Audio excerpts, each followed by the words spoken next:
Because of you, Horace said. Elias shook his head. Because of the shape, he said.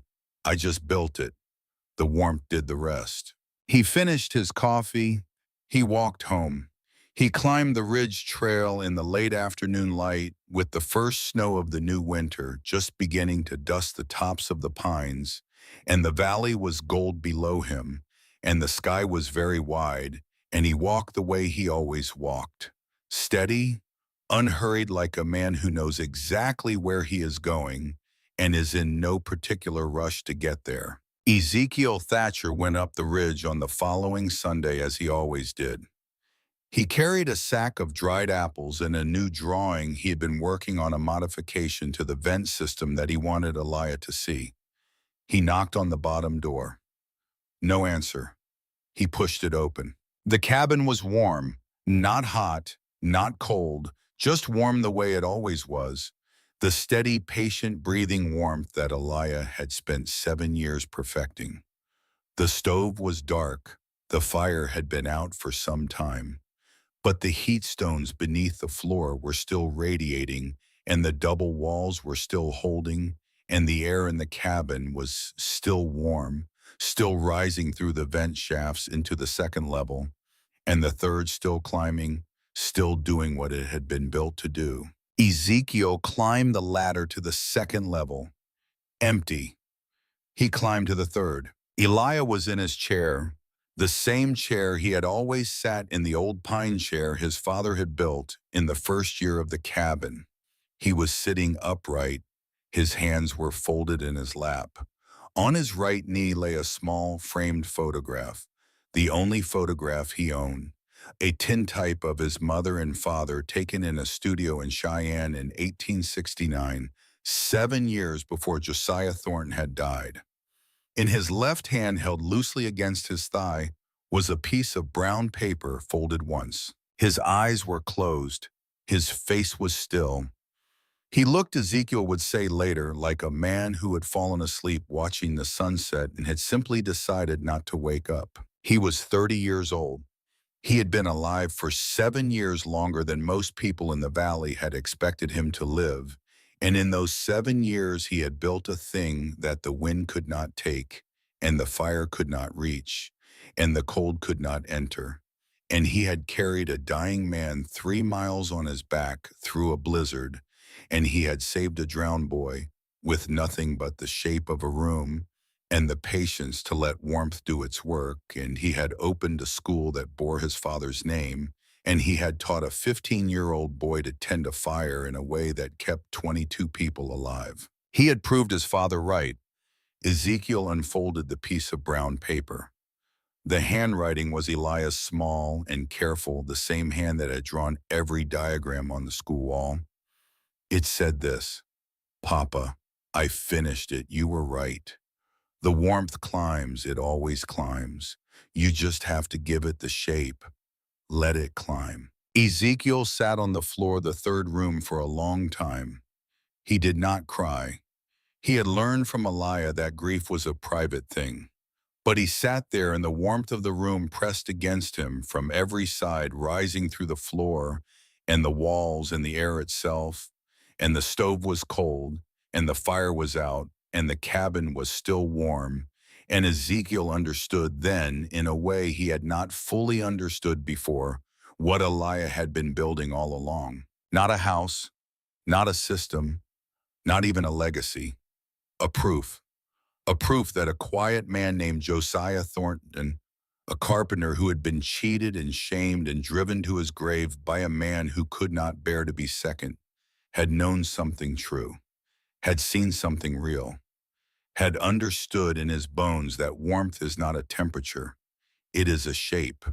And if you build the shape right, the warmth will find its way. They buried Eliah Thornton on the ridge beside his father under the tall black pine. The whole town came up the trail. Silas Rutherford's grave was in the churchyard below, but Silas's daughter Winifred climbed the ridge with the others and stood at the back of the gathering and held her son's hand and wept quietly because she understood perhaps better than anyone what had been lost and what had been left behind. Ezekiel Thatcher took over the school. He taught there for 40 years. He expanded it. He brought in students from across the territory, and then from across the state, and then from places he had never heard of, because word had spread, the way warmth spreads slowly upward, outward into every space that would receive it. The chimney cabin stood. Nobody lived there. Nobody would. But nobody would tear it down either.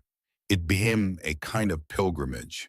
Students came to stand in the bottom room and feel the walls and climb the ladder and lie on the cot in the third room and wait for the warmth that was always there, always rising, even with no fire, even with no flame, even in the dead of the coldest winter, because the heat stones still held their memory and the walls still held their seal, and the shape that Elijah Thornton had given it still worked. 100 years after Elijah Thornton drove the last nail into the third room of his cabin, on the northern ridge of Ironwood Hollow, a young man stepped off a bus at the edge of town.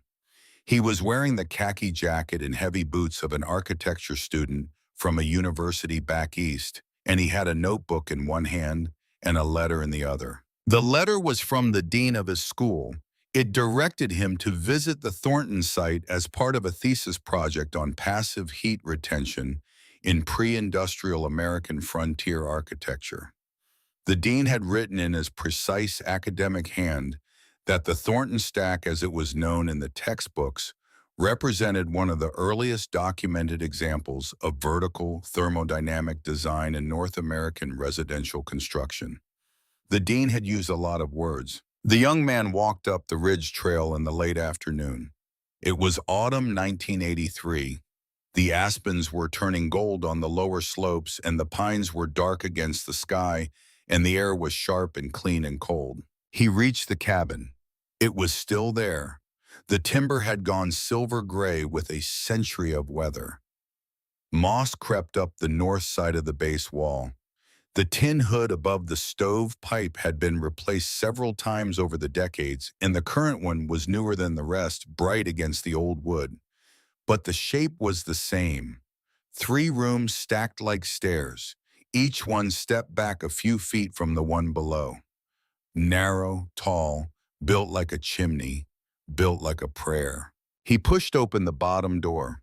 It was not locked. It had never been locked. He stepped inside. He stood in the bottom room. He looked at the old iron stove, cold now, cold for 100 years, but still standing in its place at the center of the floor. He looked at the vent shaft cut through the ceiling above it. He looked at the double walls, the outer logs, the inner boards, the gap between them, where if he pressed his face close, he could still smell the faint, dry scent of sheep's wool that had been packed there by a 24-year-old man in the winter of 1877. He put his hand against the wall. It was warm, not hot, not radiating, just warm. The way a living thing is warm. The way a wall is warm when it has been built by someone who understood that warmth is not something you make. It is something you keep. It is something you give a shape to and a path and a reason to stay. The young man stood there for a long time with his palm flat against the old boards. He did not take notes. He did not measure anything. He did not photograph the stove or sketch the vent shafts or calculate the insulation values of century-old sheep's wool compressed between hand-hewn logs. He just stood there, and the warmth came up through the floor and through the wall and through his hand and into his chest, and he understood. Outside at the base of the ridge, there was a small stone marker. It had been placed there by Ezekiel Thatcher in the spring of 1884, and the words on it had been carved by Cyrus Blackwood the blacksmith, who had done the work for free and who had refused to be thanked for it. The marker said this: Elijah Thornton, 1853 to 1883, son of Josiah. He proved his father right. Let the warmth climb.